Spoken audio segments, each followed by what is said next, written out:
एक बार फिर से कानपुर के तमाम चर्च के प्रमुख लोगों, पादरियों और मसीह भाई बहनों को मेरा जय मसीह की।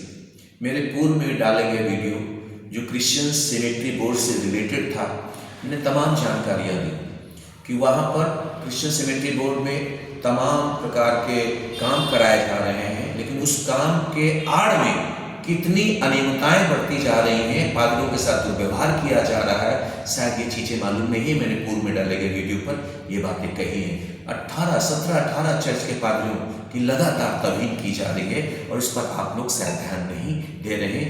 ये आपकी जिम्मेदारी बनती है।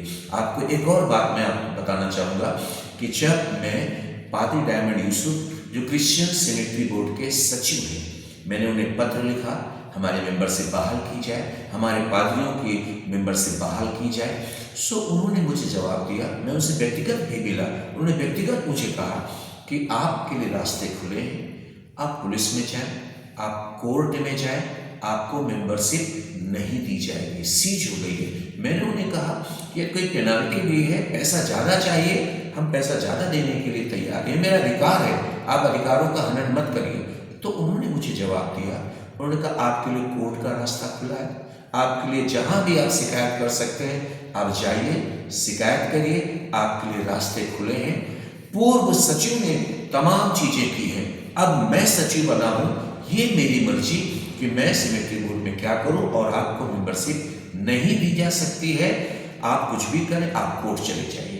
मैं फिर उनसे मैंने कुछ मित्रों से, जो उनके साथ के मित्र और पादरी हैं, मैंने उनसे भी जाकर ये बात शेयर की। कुछ मेंबर्स हैं उनके सेमेट्री बोर्ड के, मैंने उनसे भी ये बात जाकर शेयर की कि पादरी डायमंड यूसुफ जी कह रहे हैं कि आप कोर्ट चले जाइए। सो मैं इस बात के लिए चिंतित था कि हम मसीह समाज आपस में कुछ बातें सुलझा सकते हैं, क्यों कोर्ट जाने की जरूरत पड़े। मैं उनके मित्रों से, सेमेट्री बोर्ड के कई पदाधिकारी, कई लोगों से मिला।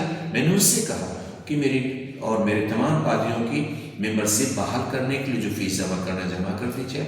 लेकिन उन्होंने भी हाथ खड़े कर दिए कि हम उस व्यक्ति से क्या कहें जो किसी की सुनना ही नहीं चाहता। पादरी डायमंड यूसुफ किसी की सुनना नहीं चाहते। वहाँ के जो पदाधिकारी, उन्होंने भी हाथ खड़ा कर दिए।